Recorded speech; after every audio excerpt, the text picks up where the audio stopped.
The Capitoline museums are considered to be the oldest public museum in the world. The foundation dates to 1471, when Pope Sixtus IV donated to the people of Rome the ancient bronzes housed in the Lateran, which had aroused so much admiration and wonder over the previous centuries. Thus, the she-wolf, the spinario, the head of Constantine, and the Camillus were transferred to the seat of the civic magistrates in the Palazzo dei Conservatori in the Campidoglio. Throughout the 15th century, the culture of the city had revealed a growing interest in the evidence of its ancient past, which was reflected in antiquarian and collecting activities. Consequently, in the same period, the conservators began to purchase important antique sculptures for the Campidoglio, such as the Hercules in gilded bronze.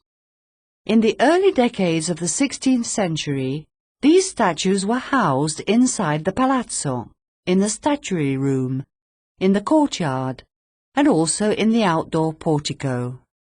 In 1566, Pope Pius V donated to the Roman people other statues from the Vatican collections, with the intention of purging the Vatican of pagan idols. From the drawings of the period, we can deduce that by the end of the 17th century, the palazzo must have been overflowing with works. These actually obstructed the civic magistrates, who had their seat in the premises, in the performance of their functions.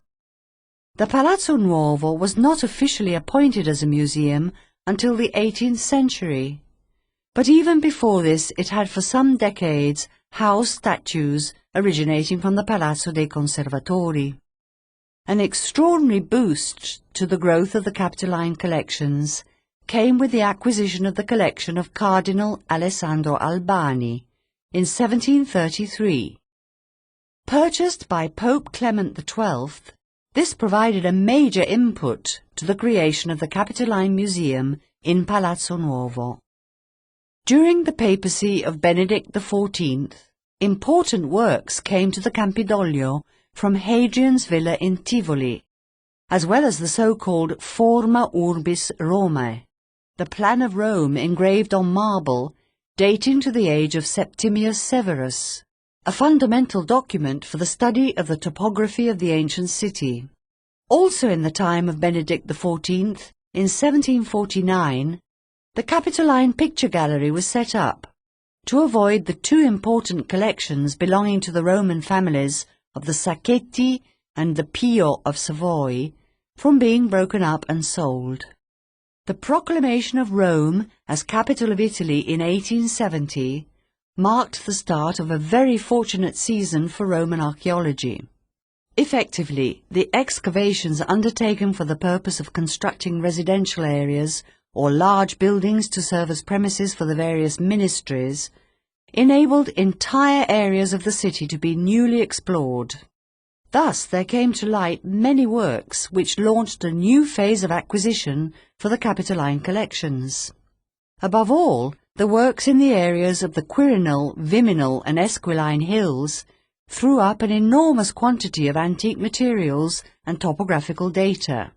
In fact, despite these areas being very close to the old city centre, they were characterized above all by the presence of villas with huge gardens, vineyards and orchards, and had consequently been largely unaffected by the different phases of settlement and construction. Consequently, at the end of the 19th century, the Capitoline Museum complex experienced a phase of profound transformation and expansion. The materials were reorganized in line with new criteria of museum layout, and the works were distributed for display in the various rooms.